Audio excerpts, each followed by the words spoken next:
Hi viewers, welcome to our channel. ప్రస్తుతం మనతో పాటు సీనియర్ జర్నలిస్ట్ దాము బాలా సార్ ఉన్నారు. వారితో మాట్లాడారు. నమస్కారం సార్. నమస్తే.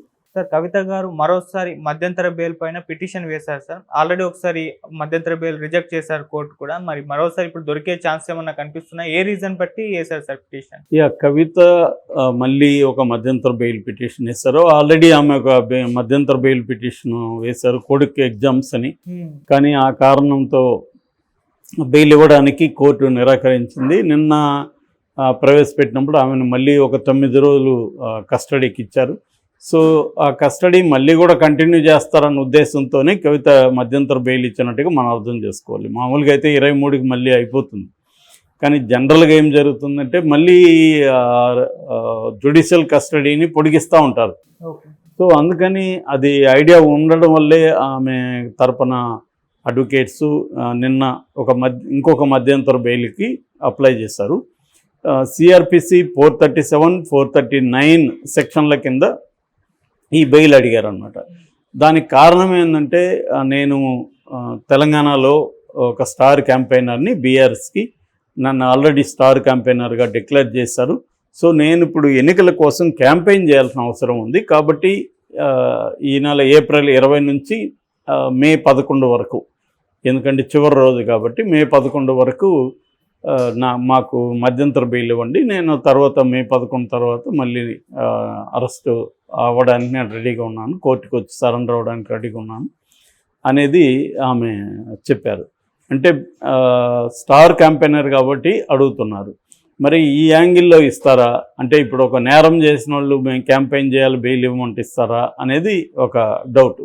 అయితే అందుకోసం వాళ్ళకి ఆ డౌట్ కూడా ఉన్నట్టుంది. అందుకనే ఆరోగ్య కారణాల రీత్యా కూడా బెయిల్ అడిగారు. ఆ కవితకి ఆరోగ్యం సరిలేదు, ఆమెకి హై బీపీ ఉంది. ఈవెన్ ఈడీ కస్టడీలో ఉన్నప్పుడు కూడా ఆమెకు అర్ధరాత్రి హై బీపీ పెరిగినప్పుడు అప్పుడు వచ్చి డాక్టరు ఆమెకు ఇంజెక్షన్ వేశారు. ఆ తర్వాత తగ్గింది. కాబట్టి ఆమెకి హై బీపీ ఉంది కాబట్టి ఆ ప్రమాదం కూడా ఉంది. అందుకని మధ్యంతర బెయిల్ ఇస్తే కొంత హెల్త్ పరంగా కూడా ఆమె తనకి రెగ్యులర్గా ట్రీట్ చేసే డాక్టర్ దగ్గర తీసుకుంటారు అన్న ఆ సర్టిఫికేట్స్, దానికి సంబంధించిన మెడికల్ రికార్డ్స్ అన్నీ కూడా సబ్మిట్ చేసినట్టుగా ఉంది. ఇంకా వేరే ఏమన్నా హెల్త్ చెప్పారేమో తెలియదు. మొత్తంగా 664 పేజీల పిటిషన్ ఆయన వేశారు అడ్వకేటు. దాని తర్వాత ఇంకొన్ని కూడా ఆరోపించారు. దాంట్లో ఇదేంటంటే ఇది కేవలం కుట్రపూరితంగా నా మీద కేసు పెట్టారు తప్ప ఏ రకమైన మెటీరియల్ ఆర్ డాక్యుమెంటల్ ఎవిడెన్స్ లేదు, మనీ ట్రయల్ లేదు. కాబట్టి క్లియర్గా నేను నేరం చేశానని చెప్పడానికి ఏ రకమైన ఆధారాలు లేవు. ఓన్లీ వాంగ్మూలాలను బేస్ చేసుకొని ఇచ్చేశారు. నన్ను 3 రోజులు సిబిఐ కస్టడీలో కూడా ఆల్రెడీ ఈడీలో అడిగారు. నాకు తెలియనప్పుడు నేను తెలియదని చెప్తాను తప్ప తెలుసని ఎలా చెప్పగలను. దాన్ని కూడా వాళ్ళు ఇష్యూ చేసి ఆమె ఏది అడిగినా తెలియదు అంటున్నారు అని చెప్తున్నారు, కోర్టుకి మిస్గైడ్ చేస్తున్నారు అనేది కూడా ఆమె అక్కడ ఆర్గ్యూ చేస్తారు. ఇక్కడ మనకి డౌట్ వచ్చేది ఏంటంటే చంద్రబాబు దీంతో మనం కంపేర్ చేస్తే చంద్రబాబు కూడా మధ్యంతర బెయిలే అడిగాడు స్కిల్ డెవలప్మెంట్లో, హెల్త్ గ్రౌండ్స్లో. ఇక్కడ కూడా కవిత కూడా రెగ్యులర్ బెయిల్ కంటే కూడా మధ్యంతర బెయిలే అడుగుతుంది. దీనికి కారణం ఏంటంటే ఈడీ కేసులో రెగ్యులర్ బెయిల్ ఇప్పుడు రావడం కష్టం. సో పైగా కేజ్రీవాల్ జైల్లో ఉన్నప్పుడు ఈమెకి రెగ్యులర్ బెయిల్ ఇస్తే అది ఇబ్బంది అవుతుంది. కేజ్రీవాల్ విషయంలో కూడా అదే అడ్వకేట్స్ వాదిస్తారు. ఆల్రెడీ కవితకి ఇచ్చినప్పుడు కేజ్రీవాల్కి ఎందుకు ఇవ్వరు అనేది వాళ్ళు వాదించే అవకాశం ఉంది. అందుకని ఈమెకి రెగ్యులర్ బెయిల్ ఇచ్చే అవకాశం లేదు. అయితే మధ్యంతర బెయిల్ ఇచ్చే అవకాశం ఉంది. ఎందుకంటే ఈమె కాజు ఎలక్షన్లలో ఇప్పుడు తను స్టార్ క్యాంపెయినర్గా ఆల్రెడీ డిక్లేర్ చేశారు కాబట్టి ఎక్కువ కూడా అడగట్లే ఆమె. ఇదొక 10 రోజులు, అదొక 10 రోజులు, 20 రోజులు అడుగుతుంది. ఈ 20 days మధ్యంతర బెయిల్ ఇవ్వండి, మళ్ళీ నేను వస్తానని. సో అసలు మధ్యంతర బెయిల్ ఎందుకు అడుగుతుంది కవిత అంటే నేను గతంలో కూడా చెప్పాను. మధ్యంతర బెయిల్ ఇప్పుడు చంద్రబాబు మధ్యంతర బెయిల్ వచ్చినాక ఆయన మళ్ళీ జైలుకి వెళ్ళాడా? ఎలా లేదు. అంటే మధ్యంతర బెయిల్ ఇచ్చిన తర్వాత దాన్ని రెగ్యులర్ బెయిల్ కన్వర్ట్ చేయడం కొంత ఈజీ అవుతుంది ప్రాసెస్లో. అదే కానీ ఒకేసారి రెగ్యులర్ బెయిల్ అంటే కష్టం అవుతుంది. మధ్యంతర బెయిల్ వచ్చిన తర్వాత దాన్ని రెగ్యులర్ బెయిల్గా మార్చుకోవడం కొంత ఈజీ అవుతుందన్న ఉద్దేశంతోనే ముందు మధ్యంతర బెయిల్ అడుగుతున్నట్టుగా తెలుస్తుంది. అయితే దానికి కౌంటర్గా ఈసారి సిబిఐ తరపున ఇదంతా కూడా జరిగింది. ఎందుకంటే మొన్న జ్యుడిషియల్ రిమాండ్కి పెట్టింది సిబిఐ కేసులో. ఇక్కడ 2 ఇన్వెస్టిగేటివ్ ఏజెన్సీలు ఉన్నాయి, ED, enforcement directorate and CBI. So enforcement డైరెక్టరేట్ది అయిపోయి సిబిఐ రంగంలోకి దిగింది. సిబిఐ తరపున 3 రోజులు ఆమెను ఇంట్రాగేట్ చేశారు. దాని తర్వాత సిబిఐ తరపునే ఆమెకు జ్యుడిషియల్ కస్టడీ 9 రోజులు విధించారు. యాక్చువల్ సిబిఐ 14 రోజులు అడిగింది, కానీ కోర్టు 9 రోజులు ఇచ్చింది. సో ఇప్పుడు ఆమె సిబిఐ మీద కూడా ఆరోపించారు. సిబిఐ గతంలో అడిగిన ప్రశ్నలు మళ్ళీ అడుగుతుంది. సిబిఐ దగ్గర కూడా ఎటువంటి ఆధారాలు లేవు. బుచ్చిబాబు కావచ్చు, అరుణ్ రామచంద్ర పిల్లై కావచ్చు, శరత్ చంద్రారెడ్డి కావచ్చు, మాగుంట రాఘవరెడ్డి కావచ్చు, దినేష్ అరోరా కావచ్చు, విజయ్ నాయర్ కావచ్చు, ఇలాంటి వాళ్ళు ఈ కేసులో ఇన్వాల్వ్ అయిన వాళ్ళు ఇచ్చిన వాంగ్మూలాలను బేస్ చేసుకొని ఇచ్చేస్తారు తప్ప నా మీద ఏమీ లేవంటున్నారు. ఇదే కానీ మనం వివేకానంద రెడ్డి కేసుకు అప్లై చేస్తే కూడా సేమ్ అదే ఉంది. వివేకానంద రెడ్డి కేసులో ఇన్వాల్వ్ అయినారని చెప్తున్న అవినాష్ రెడ్డి కావచ్చు, భాస్కర్ రెడ్డి కావచ్చు, దేవిరెడ్డి శివశంకర్ రెడ్డి కావచ్చు, గజ్జల ఉదయ్ కుమార్ రెడ్డి కావచ్చు, ఈ 4 ఇన్వాల్వ్ అయినారని చెప్తున్నది ఓన్లీ దస్తగిరి వాంగ్మూలమే.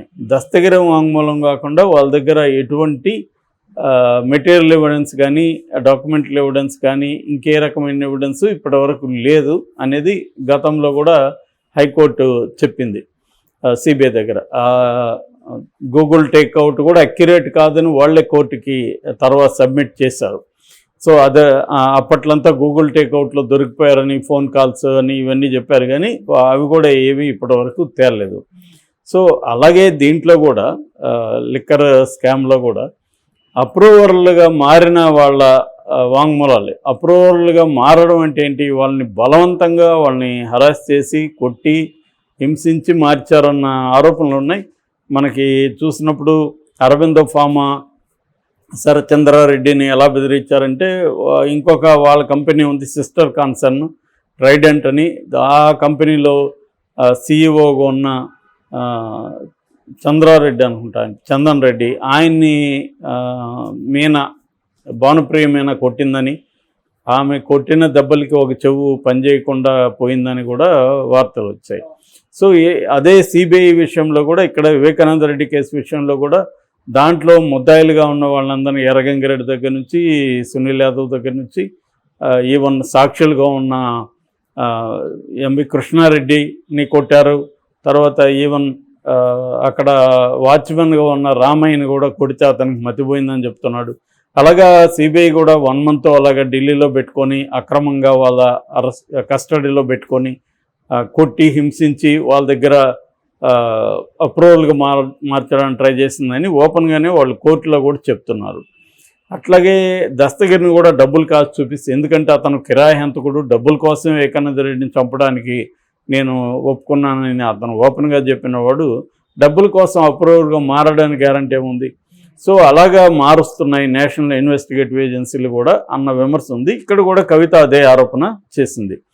సో వాళ్ళని బెదిరించి వాళ్ళ అప్రూవర్లుగా మార్చి ఆ వాంగ్మూలాలు తీసుకొని నన్ను అరెస్ట్ చేస్తుంది తప్ప నేను ఇన్వాల్వ్ అయినట్టు ఏ రకమైన ఇది లేదు. ప్రొసీడ్స్ ఆఫ్ క్రైమ్ అంటే క్రైమ్ చేయడం వల్ల వచ్చిన లాభాలు ఏమున్నాయో వాటి, అంటే ఇక్కడైతే డబ్బు అనేది ఇప్పటివరకు ఎస్టాబ్లిష్ చేయలేదు వాళ్ళు అనేది కూడా ఆమె కోర్టుకి చెప్పారు. మామూలుగా అయితే bail is the rule, jail is the exception అని మన నేచురల్ జస్టిస్ సిస్టమ్ చెబుతుంది. సుప్రీంకోర్టు కూడా అనేకసార్లు దీన్ని చెప్పింది. సో ఆ యాంగిల్లో కూడా నాకు బెయిల్ ఇవ్వాలి. 1 month అయింది ఆమె ఆల్రెడీ జైల్లో ఉండి నిన్నటికి. సో 1 month దాటింది కాబట్టి ఇవ్వచ్చు అనేది ఆమె అడిగింది. అయితే సిబిఐకి కౌంటర్ వేయమని కోర్టు చెప్పింది. సిబిఐకి 20 తేదీ లోపల కౌంటర్ వేయమని చెప్పారు. మరి సిబిఐ కౌంటర్ వేస్తుందా లేదా ఇంకా టైం అడుగుతుందా? జనరల్గా వీళ్ళు ఏం చేశారు, లాస్ట్ టైం అడిగి పోస్ట్పోన్ చేసుకుంటూ వచ్చారు. ఈ లోపల అబ్బాయికి సగం ఎగ్జామ్స్ అయిపోయినాయి. అలాగే ఇక్కడ కూడా మెల్లమెల్లగా టైం అడిగి వీళ్ళు పోస్ట్పోన్ చేస్తారనుకో, ఎన్నికలు అయిపోతాయి. సో అదొక టాక్టిక్స్ అనమాట. ఇన్వెస్టిగేటివ్ ఏజెన్సీలు చేసే పని ఏంటంటే బయింగ్ టైం అంటారు, అంటే టైము తీసుకోవడం కౌంటర్లు వేయడానికి. సో అలాగ టైం తీసుకున్నప్పుడు ఆటోమేటిక్గా పోస్ట్పోన్ అయిపోతుంది. సో ఆ రకమైన చేస్తే మాత్రం బెయిల్ రాదు. అదర్వైజ్ ఆమెకు బెయిల్ వచ్చే ఛాన్స్ అయితే ఉంది ఎలక్షన్ దృష్టిలో పెట్టుకున్నాం.